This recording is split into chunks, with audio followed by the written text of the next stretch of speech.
ছোটবেলা থেকেই কৃষিকাজের সঙ্গে জড়িত ছিলেন। একসময় কৃষিকাজ ছেড়ে ফলদ বাগান তৈরির উদ্যোগ নেন। বাড়ির পাশের জমিতেই করে তোলেন পেয়ারার বাগান, সফল হন। এরপর তাকে আর পেছনে ফিরে তাকাতে হয়নি। পেয়ারায় সফলতা পেয়ে বাগানের পরিধি বাড়াতে থাকেন। একে একে চাষ করেন ড্রাগন, মাল্টা, কমলা ও আঙুরের।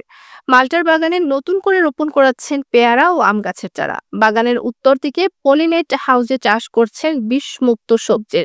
ফলদ বাগানের সফল এই চাষির নাম হারুন রশিদ। তিনি নওগাঁর মান্দা উপজেলার শাহপুর গ্রামের বাসিন্দা। একমাত্র ছেলে খালেকুজ্জামান রাজীবকেও এই পেশায় দক্ষ করে তুলেছেন। এখন তার বাগানে রয়েছে ড্রাগন, মাল্টা, পেয়ারা ও কমলার গাছ। অন্য বাগানগুলোতে ফল না থাকলেও মাল্টার বাগানে থোকায় থোকায় ঝুলছে মাল্টা। শুরুতে বাধা আসলেও পাত্তা দেননি, অল্প দিনেই সফলতা পেয়ে যান। এরপর বাগানের পরিধি বাড়াতে থাকেন।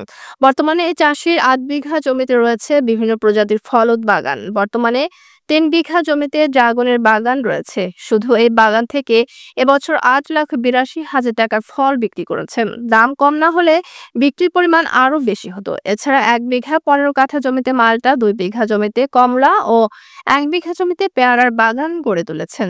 অনেক এলাকায় ধর্ণা দিয়ে বাগানের জন্য উন্নত মানের চারা সংগ্রহ করতে হয়েছে তাকে। বাগান মালিক হারুনুর রশিদ বলেন, আমার এই বাগানটা পেয়ারা বাগান দিয়ে শুরু। এর পরে পর্যায়ক্রমে ড্রাগন, মাল্টা, কমলা, পেয়ারা, পুনরায় পেয়ারা সাথী ফসল হিসাবে এগুলা করে সবগুলাতে সফলতা আসছে।